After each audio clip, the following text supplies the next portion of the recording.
Another e-commerce security threat is spamming. Okay, so what is spamming? Some bad players can send infected links via email or social media inboxes. And they can also leave these links in their comments or messages on blog post and contact form. Generally आप लोग देखते हैं कि किसी ने कोई content डाला और उसके नीचे आपको बहुत सारे इस तरीके के मैसेज मिल जाएंगे कि अर्न फ्रॉम यूजिंग इंटरनेट, है ना, सो मच अमाउंट, और घर बैठे कमाएं, या इस तरीके के जो भी मैसेजेस आते हैं, ये सब बेसिकली स्पैमिंग है। ठीक है, so some bad players can send infected links via email और सोशल मीडिया इनबॉक्सेस। ठीक है, तो जनरली ईमेल के थ्रू आपको ईमेलर्स आते हैं। ठीक है, आप क्या करते हो, उनको स्पैम में रिपोर्ट करके और उनको स्पैम में डाल देते हैं।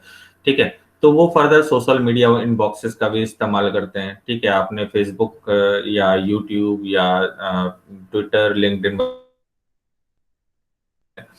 ठीक है, and they can also leave these links in their comments. और समटाइम्स ऐसा होता है कि वो कमेंट्स या मैसेज बॉक्स में, जो कि जनरली आपको अपने कह सकते हैं फ्रेंड या अदर जो भी आपके फ्रेंड सर्कल जो भी आपके साथ एसोसिएटेड है सोशल मीडिया में, उससे इंटरेक्ट करने के लिए आपने रखा है, उन कमेंट बॉक्स में भी इस तरीके के मैसेजेस आपको देखने को मिलते हैं। तो these all are the spamming basically. Okay, so और द मैसेजेस और ब्लॉग पोस्ट और द कॉन्टेक्ट फॉर्म। ठीक है, और समटाइम्स कॉन्टेक्ट फॉर्म में भी आपको देखने को मिलता है। तो once you click on such links, जैसे ही आप इस तरीके के लिंक्स में क्लिक करते हैं, they will direct you to their spam websites and where you may end up a victim. So you need to avoid such type of spams.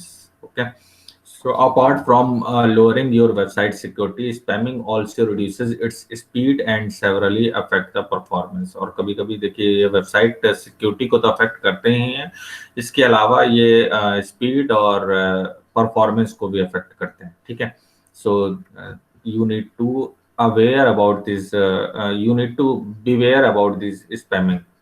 Okay, spamming part. Next is the e-commerce. Next e-commerce security threat is DOS, means denial of service attack, and distributed denial of service attack. So many e-commerce website have incurred losses due to disruptions in their website and overall sales because of DDoS, distributed denial of service attack. What happened is that your servers receive a deluge of requests from many untraceable IP address, causing it to crash. ठीक है, what is the difference between DOS and DDoS? Here it is. Okay, so denial of service क्या होता है? Basically देखिए, ये एक attacker है जिसने कि डॉस अटैक परफॉर्म किया, और जो भी इंफॉर्मेशन है या जो भी सर्विसेज है वो आप तक पहुंचने से इसने रोक दिया। ठीक है, स्टॉप कर दिया। तो that is the denial of service. ठीक है, अब जब भी आप उस सर्वर पर क्लिक करेंगे तो आएगा बैड अटेम्प्ट सर्वर या सर्वर नॉट एसेसिंग। ठीक है, इस तरीके की कुछ इंफॉर्मेशन या कुछ एरर कोड आएगा।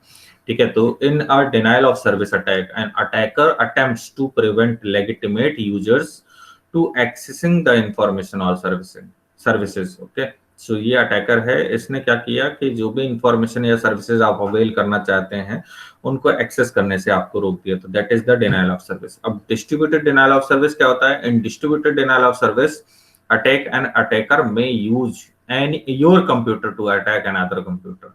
ठीक है, तो वो सर्वर के थ्रू आपका जो सिस्टम है उसका यूज करते हैं किसी दूसरे सिस्टम को या किसी दूसरे सर्वर को अटैक करने के लिए। ठीक है, मीन्स आपको इन बिटवीन प्लांट करके और आपके थ्रू वो एक तरीके का अटैक परफॉर्म करते हैं। तो that is known as the distributed denial of service attack. Okay, so many e-commerce websites have incurred losses due to disruptions in their website and overall sales because of distributed denial of service attacks.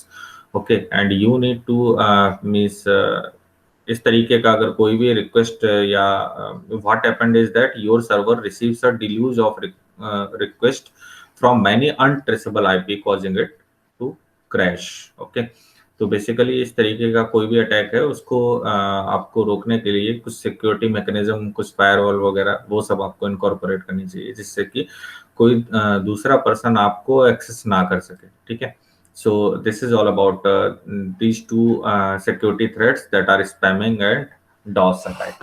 So if you have any doubt regarding spamming and DOS, you may ask.